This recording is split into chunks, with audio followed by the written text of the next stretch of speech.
Today is March 30th, 2020, and I'm here to briefly talk about this pandemic that we're experiencing.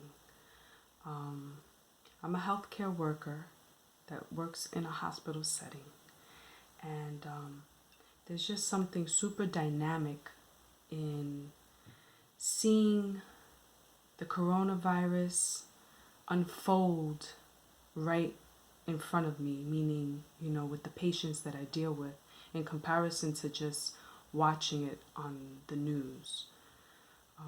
Unfortunately, a lot of the stuff that's relayed on the news media isn't reliable. So you have to use your discernment on what it is that you choose to take in as facts, and pretty much do your backup research to find out what's true or not.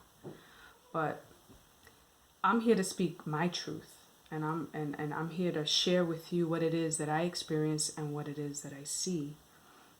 And working in the hospital, we're dealing with a flood of coronavirus patients.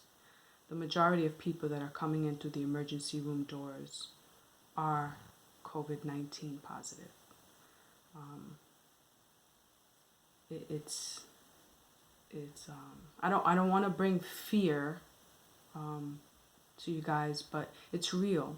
It's real, and it's sad. It's sad because I'm seeing these patients, and I'm seeing how they're affected, and I'm seeing people coughing excessively, and people not being able to breathe, and people getting intubated, and people immediately being transferred or admitted to ICU. But unfortunately, there aren't enough beds or accommodations for everybody that comes through the door. And that's the part that's concerning to me, because hearing how it is in all of the hospitals, especially here in New York, which is the epicenter of this pandemic here in the U.S., it's concerning for me as a healthcare worker, because we have limited resources. And I'm concerned because I don't feel supported. I don't watch the news, and I don't listen to the president, because by word of mouth through other people, or maybe headlines that I may see, he says a lot of inaccurate stuff, and a lot of stuff that's infuriating. Just recently I heard him say something, or I heard that he said something to the effect of healthcare workers stealing supplies. That may be true, but at this point, it's so limited, and it's to the point that things are being reused. So, and everything is being counted for, and it's just very limited, very limited. Even the healthcare workers, it's scary, because we are the ones taking care of the patients, but now the healthcare workers are getting sick. And so I try not to let myself spin with that concept, though I did experience that at some point, but I got myself out of that hole, and I had to remind myself to be present, and not focus on this tragedy. It's bad. It's bad when the morgue fills up, and there is no space for the other bodies. So now they bring ice trucks to store the bodies of the people that are expiring from the virus. That's really, it's disturbing to me. So, but I wanted to come on here to just briefly talk about that. And I don't talk about it to bring fear, but more of awareness, because I see that we're having a problem with people cooperating with the stay-at-home policy, with social distancing. I'm not sure if everyone understands. I mean, obviously, a lot of people don't understand the gravity of this. Every single person on this earth is affected by this. And every single person here on earth has a responsibility. This is the first time ever in history that we as a people have a responsibility collectively. So I can't just move on my own like this is only going to affect me or mine. This is going to affect everyone. For every one person that contracts the virus, there's like a domino effect. It's like a wave of people, that get affected and that contract the virus. And people don't understand that. And I think what it is that human beings, unfortunately, until they're directly affected with something, then they start applying change.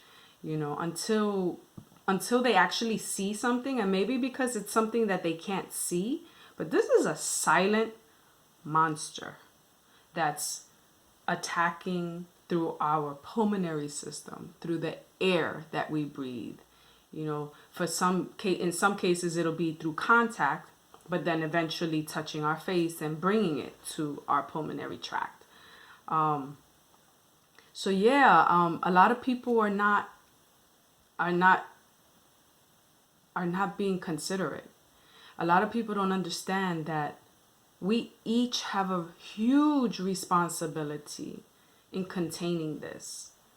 And I'm concerned because we still haven't reached the peak. We still haven't, reached the peak of this. There's going to be a surge of patients coming forward in these coming weeks. And so I just want to encourage everybody to please be mindful and understand that the social distancing is extremely important and quarantining is extremely important. Understand it's not just about you. Please, it's not just about you. This is, we need everyone's cooperation in this. At a certain point, this started to consume me, and I had to shift my focus. Though I'm there face to face with it, I still have to shift. Whenever I'm not at the hospital, I have to consciously shift my focus. And one of the greatest ways that has helped me is through gratitude. So I just want to encourage you right now to join me in just saying thank you. Thank you. And just focus on your blessings. Thank the universe, thank God, thank spirit, whatever it is that you follow, for your blessings. If you're well and healthy, be grateful for your health. Be grateful. Oh my gosh, I am so grateful for my health. Our health is the most enriching thing that we have, more than any dollar. Without health, life is very difficult. So thank you for good health. Thank you for a roof over my head. Thank you for food on my table. Thank you for healthcare workers. Thank you for committed people that are cooperating. Thank you for my family. Thank you for all my loved ones. Thank you for giving me the strength every day to get up out of my bed. Thank you. Thank you for courage. Thank you. Thank you for love. Thank you for the capacity of compassion. Thank you.